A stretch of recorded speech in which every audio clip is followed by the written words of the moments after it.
Good afternoon, I'm Malcolm Jordan and this is your midday news fix for Wednesday the 10th of April. Newshub's closure has been confirmed with the loss of up to 300 jobs.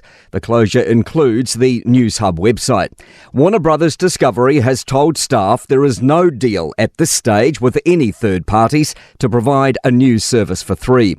Our newsroom understands the final air date will be July 5. Staff were called to a meeting about 11 a.m. The American multinational company's been in a 5-week consultation period with staff. The Foreign Minister's doubled down on his calls for a ceasefire in Gaza after a fiery speech at the UN earlier this week. Winston Peters told the General Assembly the situation was an utter catastrophe, calling out both sides for their actions in the conflict. In the past, the government's calls for a ceasefire were just for the holy month of Ramadan.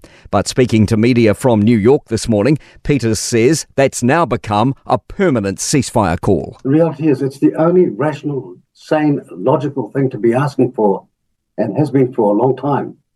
The Finance Minister concedes some public sector agencies may not reach their cost-cutting targets. It comes as agencies scramble to reduce spending, with Callaghan Innovation and the Ministry for the Environment the latest to announce job cuts. But Nicola Willis says she's confident overall the government will still receive the full savings. In some cases, they aren't going to deliver the full saving that we targeted for them, and that's because when they came up with proposals, we looked at them and said, oh no, that's a bit silly. In other cases, we found there are agencies where actually they were able to give up more. More regions across the country have been issued fresh rain warnings and watches as the South Island's west coast grapples with a significant rain event. Orange heavy rain warnings have extended beyond Fiordland's George Sound to Westland and are now also in place for Mount Taranaki, Tasman northwest of Motueka and parts of Marlborough and Bulla.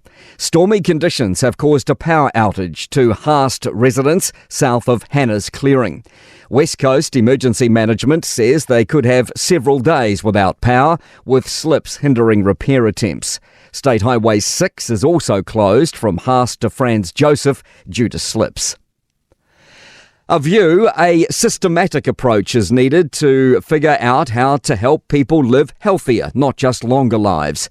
A Financial Services Council report shows costs from social systems will increase as the number of over 65s is set to double by 2050.